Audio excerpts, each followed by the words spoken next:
So today I will be presenting the paper titled Positioning Glass, Investigating Display Positions of Monocular Optical See-Through H-Mounted Display.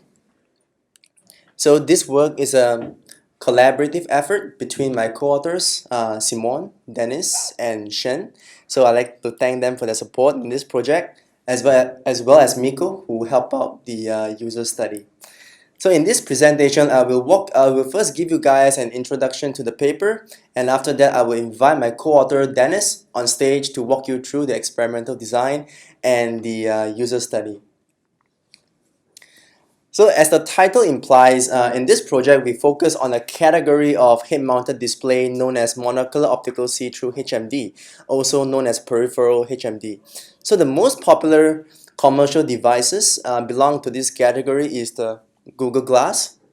So even though it has been discontinued due to battery and usability issues, the Glass has for the first time, open up our eyes to how such device can enhance our everyday life. So for example, people can use Google Glass for wayfinding while they are jogging in the park, so they don't need to stop and pull out their phones to check the directions. Technicians can receive face-to-face instructions from their supervisors while they are doing hands-on work, especially if the instructor has to gesture to get his point across. And the travelers can take videos while they're traveling without pulling out their phones, so they can fully immerse in the environment. So across all three use cases that we just saw, what would be a good user experience for them? So for all three users, it is very important for them to see and execute the primary and the secondary tasks effectively. So in the jogger's case, the primary task is of course jogging, and the secondary task is looking at the map. So it is important for the jogger to look at the map without detracting or occluding the road ahead of him. So in the technician's case, it is important to see the components at hand clearly while receiving the instructions. So for the traveler, it is important to monitor the recording without taking her eyes off the road. So in all three tasks, the human factors of the HMD's display therefore becomes very important for achieving a good user experience and usability. So now let's look at how the display works in these devices. So behind the display on an optical see-through HMD is a projector and a prism. So the projector projects the image onto the prism, which gets reflected onto our eye lens.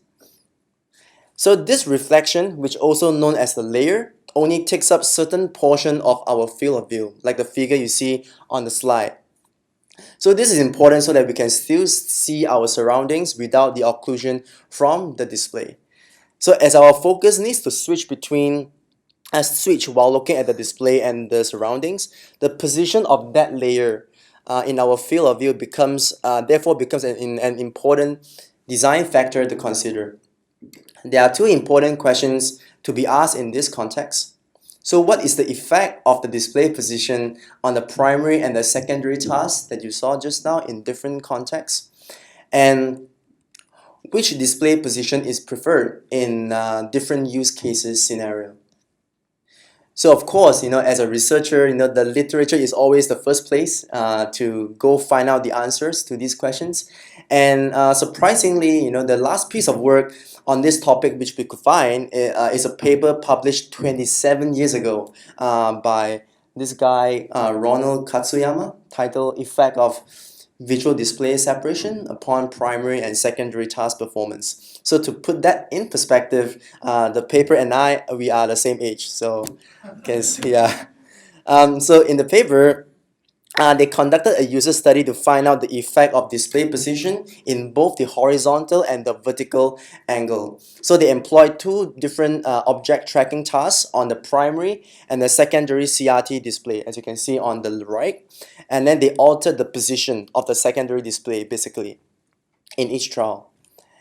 So they found that the tracking performance becomes slower as the horizontal and the vertical angle of the secondary display becomes larger. And the researcher also found that the looking upward is slower than looking downward, which is contrary to a Google Glass design, which puts the display on the top half of our vision. So after reviewing the literature, we believe that a new study is necessary for a few key reasons. So first, their findings present-day applicability is limited since the experimental setup did not reflect the task requirements in most modern mobile use cases. And at the same time, they did not investigate the usability of the different display positions, nor with different types of stimuli in the secondary display, which have different perceivable visual angle. And last, they only manipulate the horizontal angle to the right side, not both. So therefore, we conducted a new study with an actual HMD and in a mobile task to address these limitations. So to tell you more about the experiment and the results, I'd like to invite my co-author, Dennis, up on stage now. Thank you. So this is Dennis. I'm happy to give you some more details about our study and about our results. So as my former speaker Sunhao already said, so we used the Google Glass as stimuli for the secondary display. So the Google Glass also denoted as a optical see-through head-mounted display. And we can see a great variety of such devices now coming up, and which will be purchasable in the market soon. We can also build them on our own. And we can also denote them as a peripheral head-mounted display, since it's a display, of course, mounted on our head somewhat, and the display is resting in the peripheral field of view. In case you did not have the chance to wear such device, I prepared a small clip which presents the user experience. Sorry. So while you're wearing such device, you will always have a small spot, like a blurred spot, which is the display, while you focus the sweet little cat here. And while you try to focus on the display, the cat gets blurred, so the environment gets also blurred. Yeah, that's because it's an optical lens projection. However, we can also make use of this effect while already displaying peripheral information in this on this display, such as an icon or a change in color or a motion. While we focus the display, we can display detailed information, such as text. So text is perceivable in a very small angle. So, but apart from text, for example, shapes, we can also perceive in our field of view up to 30 degrees. And up to 60 degrees, we can also perceive a change in color. And in our whole spectrum of our field of view, we can perceive a change in motion, which is interesting. And now when designing or when displaying information on a peripheral head-mounted display, we can think that might have an effect on the display position as well. So maybe these physiological properties should have an impact on the perception of information. So therefore we investigated 9 different positions the display could be arranged at. So we denoted them as TL, like top left, top center, top right, and so on. And here the bottom left, for example, would be arranged at the position at the elevation of minus 17.8 degrees and the azimuth at minus 12.5 degrees. So let me articulate our research question. We wanted to ask, what is the effect of display position on the performance and error rate? And what is the quantifiable difference in reaction time? And the second big research question is, how is the subjective impression of the primary and secondary task, and which display position is preferred in which mobile situations? So to answer these questions, we designed a study. And in this study, we utilized a driving simulation in order to keep the user busy. We're not claiming that our study setup is simulating real driving. However, we just want the user to be occupied and having his attention highly demanded. So he also had a steering wheel and he had a Google Glass wearing, in which we were testing 3 different stimuli. We tested these 9 positions I showed you before, and we had 3 trials and 27 participants, which resulted in 2,187 trials. Now I will show you our nice video figure, which kind of shows you our study setup. So I told you we are testing also 3 different kind of stimuli. So the first stimuli we tested was color. The second stimuli was this app icon, which is interesting since it has a different shape and also color involved. And the third stimuli was the detailed information text. Yeah, now you can see, or maybe not, you can see the study setup. This is a time lapse, don't worry, it was kind of easy to control the car.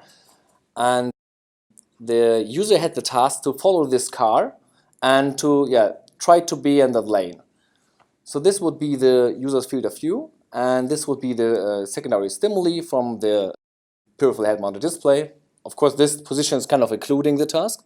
We will see what this effect is doing later. And while we were providing the stimuli, we were also checking how much is the user deviating from the lane while he's trying to understand the stimuli. So the lane deviation. Here we can see that the user gets a green dot, which is the color stimuli. Then once he recognized that and he understood that, he pressed a button. And then he had to choose what is the color. That was green. So we were calculating also the error rate. So did the user respond correctly? And we, of course, calculated the reaction time. So how long did the user need to understand the stimuli? And besides that, we also asked every participant to rate the position based on their personal preference and based on the level of comfortness. So that was the last trail here to make it complete. So the text stimuli. Okay, let's get to the results. I told you we were asking the participants to 2 minutes only. Then I'll rush through it. So the users basically were telling us that the middle right position was more comfortable than the top left and the top bottom position. In terms of their personal preference, was kind of matching with the level of comfort. The middle right position was also deemed to be significantly more preferred over the top left and the bottom left. There's another significance between the top center and bottom left.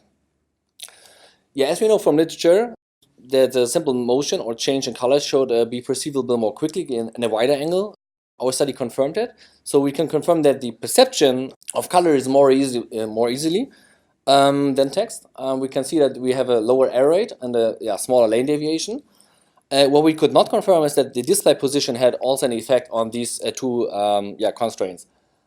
But we had a significant difference in terms of reaction time. For the app stimuli, for example, you can see when arranging the display just in the front of the eye, in the middle center position, we have the smallest reaction time, which is good, but it's of course including the primary task. It's significantly faster than the top right and the bottom right. And for the text stimuli, we have a similar outcome. So the middle center position yielded a significantly smaller reaction time than the top left.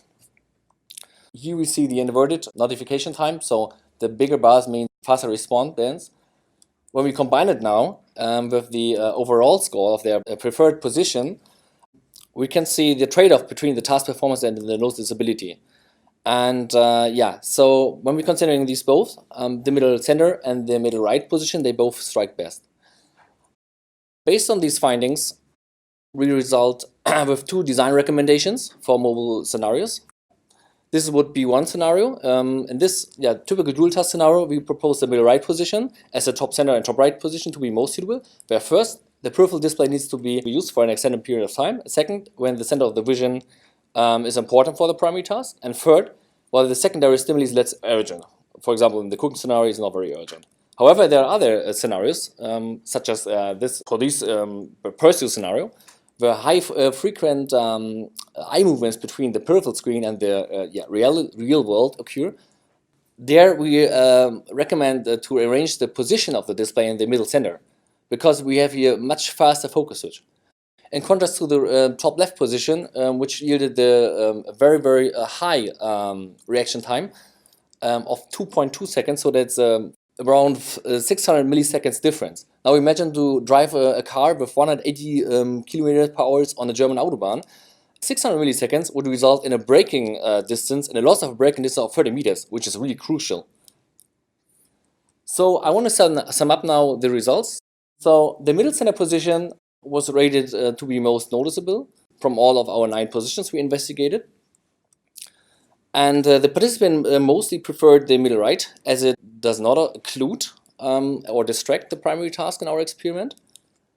The middle right, top center, and the top right position, they're all three suitable for dual task scenarios. And as I told you before, the middle center and the bottom center position are suitable for dual task scenarios that require high noticeability as the second stimuli. Okay, I think I'm on time. Thank you very much.